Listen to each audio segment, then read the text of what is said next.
Matemática 12º ano, ensino médio, são 2 dos níveis abrangidos por esta aula. Distribuição de probabilidades, aula 1, função de probabilidade. Distribuição de probabilidades, função de probabilidades. Estamos no capítulo de probabilidades e combinatória, secção de distribuição de probabilidades e subsecção de função de probabilidade. Para navegar ao longo deste índice, basta clicar no tópico que pretende. Em muitas experiências aleatórias, o resultado da observação é um número real. A duração de uma viagem, o número de irmãos, o número diário de telefonemas numa empresa, tudo números reais. Duração de uma viagem, por exemplo, em minutos. Número de irmãos é um número inteiro. Número diário de telefonemas de uma empresa também é um número inteiro. Quando o ômega não é um conjunto numérico, a aplicação de procedimentos estatísticos passa normalmente pela atribuição de um número real a cada elemento ômega pertencente a ômega. Portanto, aqui temos o ômega minúsculo e o ômega maiúsculo. Portanto, é apenas um pequeno pormenor. E o que eu estou aqui a dizer é que é frequente em estatística, a estatística mais avançada do que a que se dá no nível secundário, mas já agora fica a ideia, transformar ou codificar uma variável que não tem resultados, ou um conjunto que não tem resultados numéricos, num conjunto numérico. Por exemplo, se tivermos uma variável que assuma a categoria, ou por exemplo, escolhemos uma pessoa e estamos a ver se é homem, se é mulher, normalmente atribuímos à mulher o 0, o código 0, e ao homem o código 1. Se estamos a estudar o nível de satisfação das pessoas com os serviços de saúde, e pode variar entre o pouco satisfeito, o satisfeito e o muito satisfeito, normalmente estabelecemos que o 1 é o pouco satisfeito, o 2 é o satisfeito e o 3 é o muito satisfeito. Portanto, é habitual fazer este tipo de coisas. Daí que esta definição faça todo sentido. Definição de variável aleatória. Uma variável aleatória real é uma função definida num espaço amostral que assume valores reais. Portanto, está definida, ou seja, tem como conjunto de partida o espaço amostral ômega e tem como conjunto de chegada o conjunto R. A cada elemento do espaço amostral corresponde um número real. Se o contradomínio de x é finito ou infinito numerável, a variável aleatória diz discreta. Caso seja infinito não numerável, a variável aleatória diz contínua. Tudo isto muito abstrato. Estou certo que a maior parte de vocês estão perdidos nesta fase. Bom, nada melhor do que um bom exemplo para ver como isto funciona. Exemplo 1. Consideremos a experiência de escolha de um aluno de uma turma com 30 alunos. Temos que o espaço amostral é A1, A2, A3 até o A30. Aluno 1, aluno 2, aluno 3 até o aluno 30. Portanto, este é o espaço de resultados da experiência de escolha de um aluno de uma turma com 30 alunos. A variável aleatória discreta x, que representa o número de irmãos de um aluno, vai ser uma variável discreta, uma vez que o seu suporte, que corresponde ao contradomínio da variável aleatória, ou seja, aqui temos o conjunto de chegada que é R, neste caso o contradomínio vai ser um subconjunto de R, que é 0, 1, 2, 3, 4. Vamos supor que nesta turma de 30 alunos, no máximo dos máximos, há um aluno que tem 4 irmãos, ou seja, são no total 5 filhos, e vamos ter então que o suporte da variável aleatória, sendo um conjunto finito, que é formado por 5 elementos, trata-se de uma variável aleatória discreta, é o que diz aqui. Se o contradomínio de x é finito, neste caso é finito porque tem 5 elementos, ou infinito numerável, ainda não vimos este caso, a variável aleatória diz discreta. Portanto, temos um caso de o x ser uma variável aleatória discreta. Vamos ver, nesta mesma experiência de escolha de um aluno, uma outra variável aleatória discreta. O y, que vai designar o número de mensagens recebidas no telemóvel por um aluno num ano. Ora, neste caso, o número de mensagens recebidas no telemóvel por um aluno no ano dá para contar, dá para enumerar, ou seja, é numerável. No entanto, eu não vou arriscar, não vou dizer que recebe no máximo 300 ou 1000 ou 10.000, Existem tarifários que permitem milhares de mensagens por mês, portanto, isto há de ser um número muito grande, e o que nós vamos dizer é que o suporte desta variável aleatória é o conjunto N0, ou seja, o conjunto constituído pelos inteiros 0, 1, 2, 3, 4, 5, etc. Portanto, não é limitado superiormente. E, portanto, estamos perante uma variável aleatória discreta, mas que tem um contradomínio infinito numerável. Portanto, o conjunto N0 é um conjunto infinito numerável. Dá para enumerar todos os elementos, dá para contar, se assim quiserem pensar. No entanto, é um conjunto infinito. Y é uma variável aleatória discreta. Terceiro exemplo, o peso de um aluno. Neste caso, e supondo que os pesos dos alunos desta turma dos 30 varia entre 40 kg e 95 kg, nós aqui vamos ter uma infinidade de valores. É certo que nós normalmente arredondamos o peso de uma pessoa a um número inteiro de quilos. Ninguém diz que tem 40,795 kg. Agora, dizemos que temos 61 kg, 62, arredondamos a número inteiro, mas para sermos rigorosos, para irmos com as casas decimais todas possíveis, podemos entre 60 kg e 61 kg temos uma infinidade de números, ou seja, 60,1, 60,2, entre 60 e 60,1, quero eu dizer que temos entre 60 e 61, pode ser. Entre 60 e 61 kg temos o 60,1, o 60,01, o 60,0001 e, portanto, temos uma infinidade de valores só entre 60 e 61 e, por isso, vamos ter um conjunto infinito não numerável. Não dá para contar todos os pesos possíveis entre 40 e 95, se não se fizer o arredondamento às unidades, e por isso é uma variável aleatória contínua. Vamos a um segundo exemplo. Uma moeda é lançada 3 vezes. Consideremos que C e E representam os resultados cara e euro e as variáveis aleatórias X, o número de caras e Y, o número de faces iguais nesta experiência de lançamento de uma moeda 3 vezes. E vamos ter então, no caso do número de caras, que, naturalmente, estaremos à espera, quando se lança 3 vezes, o número máximo de caras é 3 e o número mínimo é 0. E quanto ao número de faces iguais, também vamos ver que o número máximo de faces iguais vai ser, naturalmente, na experiência de 3 lançamentos, vai ser igual a 3. Ou seja, vamos aqui ver o espaço amostral da experiência de lançamento de uma moeda 3 vezes. Sai cara no primeiro lançamento, cara no segundo, cara no terceiro, cara no primeiro, cara no segundo, euro no terceiro e assim por diante. Temos aqui 8 elementos neste espaço amostral. Termina com euro, euro, euro.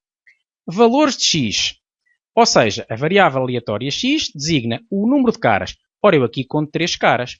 Neste elemento do espaço amostral, eu vou contar 3 caras. Neste aqui conto 2. Neste aqui também conto 1, 2 caras.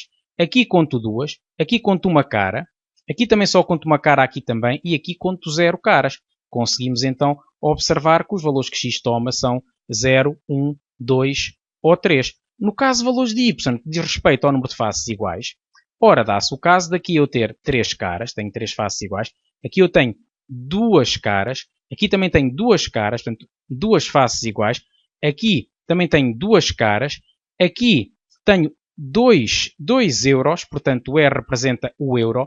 Quando se diz 2 faces iguais, significa que a face aqui não tem a ver com cara, aqui a face é 2 resultados iguais, portanto, euro, euro, dá uma repetição 2 vezes. Aqui também 2 vezes, portanto, uma repetição de 2 faces iguais. Aqui 2 também e termina com 3. Observamos que os valores que y toma, relativos ao número de faces iguais no lançamento de uma moeda 3 vezes, vai ser simplesmente 2 ou 3. Tratam-se de variáveis aleatórias reais discretas, já que os contradomínios de x e de y vão ser 0, 1, 2 e 3, que é o conjunto de valores que x toma, já foi visto, e relativamente ao y é apenas o 2 e o 3. Portanto, variáveis aleatórias reais discretas, porque têm como suporte ou como contradomínio, se quiserem, um conjunto finito de valores. Vamos a um terceiro exemplo.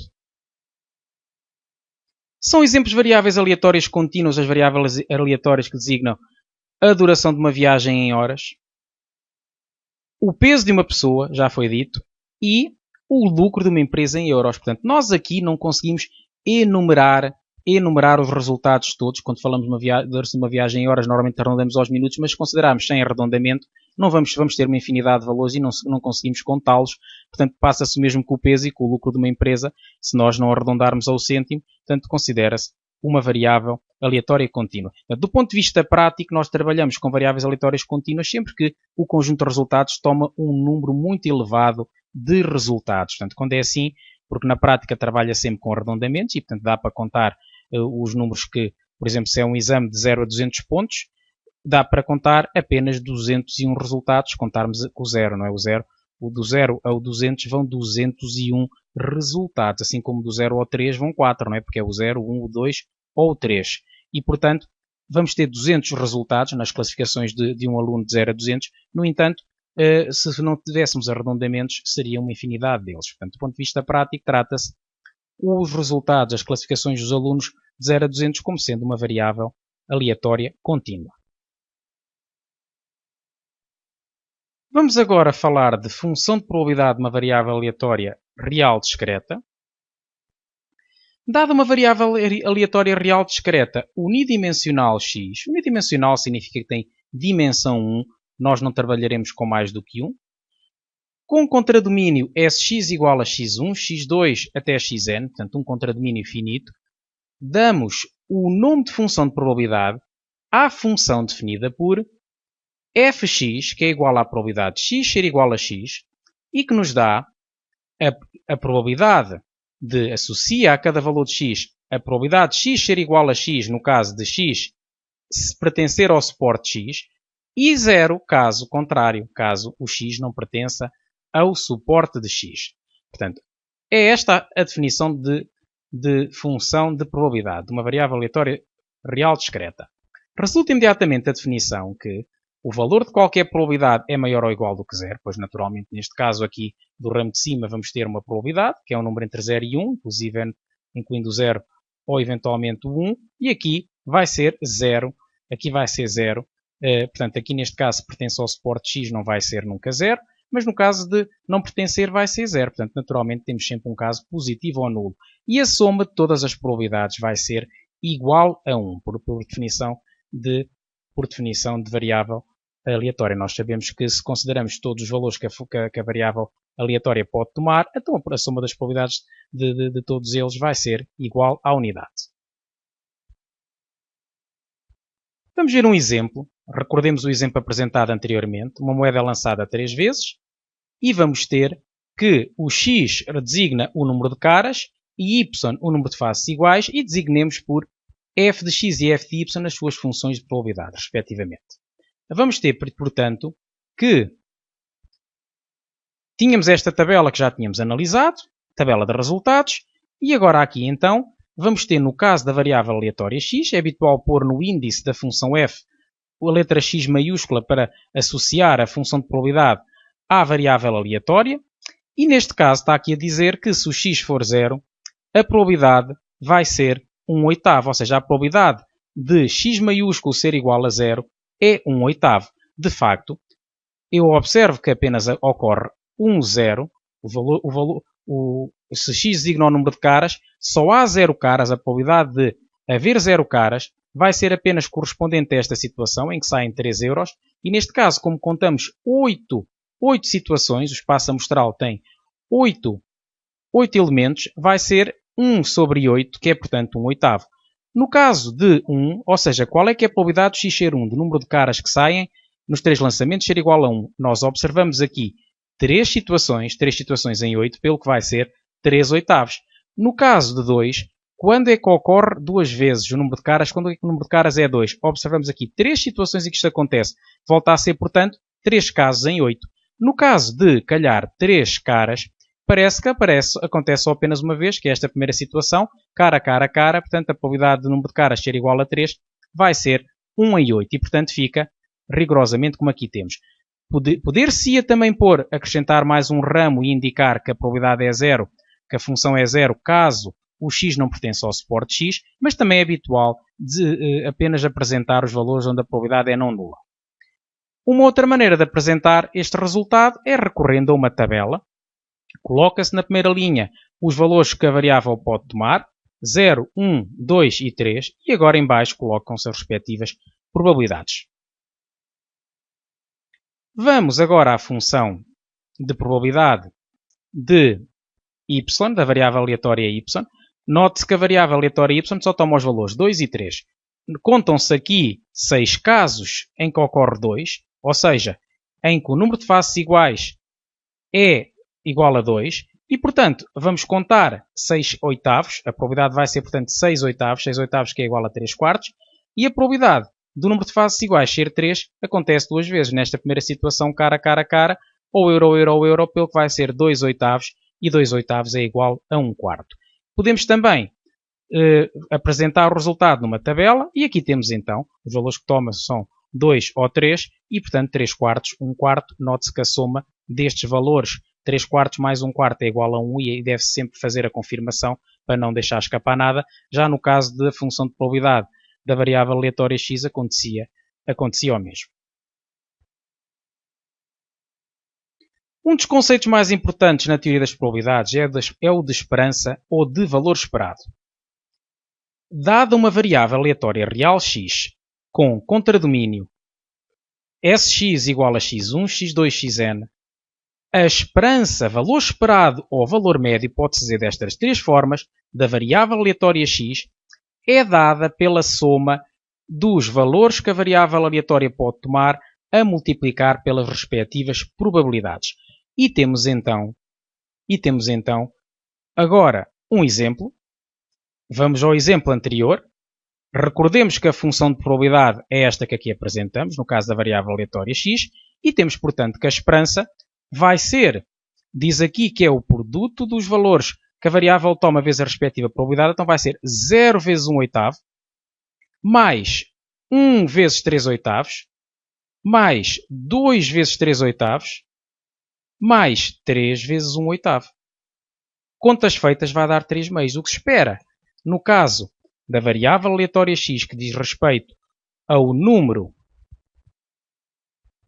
de caras que saem em 3 lançamentos de uma moeda, o que se espera é que saiam nos 3 lançamentos precisamente 1.5 caras. Portanto, está mesmo a meio. Portanto, vai estar entre portanto, nós sabemos que o número mínimo é 0, que o número máximo é 3 e o ponto médio vai ser 1.5. Portanto, o que se espera é, quando se lança a moeda 3 vezes, é que saiam 1.5 caras. Portanto, sabemos que não pode ser 1.5 caras, mas sabemos que 1.5, mas também não vamos arredondar para 2. Sabemos que é um número maior do que 1 e que é inferior a 2. É um número entre 1 e 2 e está precisamente no meio. Portanto, esta é a interpretação da esperança de x ser igual a 1.5. No caso da variável aleatória y, temos aqui a função de probabilidade correspondente e a esperança vai ser, portanto, a soma dos valores que a variável toma vezes a respectiva probabilidade. Então, fica 2 vezes 3 quartos mais 3 vezes 1 quarto. Contas feitas dá 9 quartos e, portanto, 9 quartos, como é igual a 2,25, significa que o que nós esperamos é que o número de faces iguais no lançamento de uma moeda 3 vezes seja igual a 2,25. É o que se espera nesta experiência. Variância e desvio padrão de uma variável aleatória discreta. Novamente, uma variável aleatória discreta com contradomínio x1, x2 até xn. A sua variância é dada por esta forma que aqui apresentamos. Designa-se por var de x ou sigma quadrado de x. Mete-se o x maiúsculo no índice. E pode ser dada por esta forma, pela soma das diferenças entre os valores que a variável toma e a média, ao quadrado, vezes a probabilidade de x ser igual a xi, ou então também se pode fazer a soma do igual a 1 até n de xi ao quadrado, vezes a probabilidade de x ser igual a xi, menos a esperança, ou se quisermos a média, ao quadrado. Se fizermos a sua raiz quadrada, ficamos com o desvio padrão. Portanto, este conceito é mais simples de explicar com um exemplo do que propriamente estar a segui-lo. Por isso eu vou avançar, não vou insistir mais nisto. Vou avançar para o exemplo e depois então, se for preciso, vamos olhando novamente para a definição. Consideremos novamente a variável aleatória x definida agora através da sua tabela, para variar um pouco. E, portanto, o que diz aqui? Nós vamos optar por esta forma. Recordemos que a esperança, portanto, o μ, é igual a 3 meios. E agora vai ser 0 ao quadrado. Aqui diz que é a soma dos quadrados da dos valores que a variável toma vezes a respectiva probabilidade. Portanto, fica 0 ao quadrado vezes 1 oitavo, cá está, mais 1 ao quadrado vezes 3 oitavos, mais o x de, este é o x de 1, este é o x de 2, este é o x de 3, aqui só temos 4, não é? 2 ao quadrado vezes 3 oitavos, mais 3 ao quadrado vezes 1 oitavo. E agora vamos subtrair a esperança de x, ou se quisermos a média, ao quadrado. Contas feitas numa máquina de calcular científica, somos conduzidos ao 3 quartos. E, portanto, está agora mais claro o conceito de variância. Portanto, eu apenas segui esta fórmula, podia ter seguido também a fórmula anterior. Esta fórmula é normalmente mais simples de fazer e, por isso, se queremos fazer o desvio padrão, aqui está a dizer que é a raiz quadrada da variância. Se nós fazemos raiz de 3 quartos, é o mesmo que fazer raiz de 3 sobre raiz de 4. Como raiz de 4 é 2, fica que o sigma vai ser raiz de 3 sobre 2. Portanto, podemos escrever sigma quando não há dúvida nenhuma relativamente à variável aleatória que se está a fazer, mas também podíamos fazer sigma índice x, que é o que se optou por definir aqui em cima. Agora é preciso praticar estes conceitos resolvendo exercícios correspondentes a esta aula, aula 1, função de probabilidade.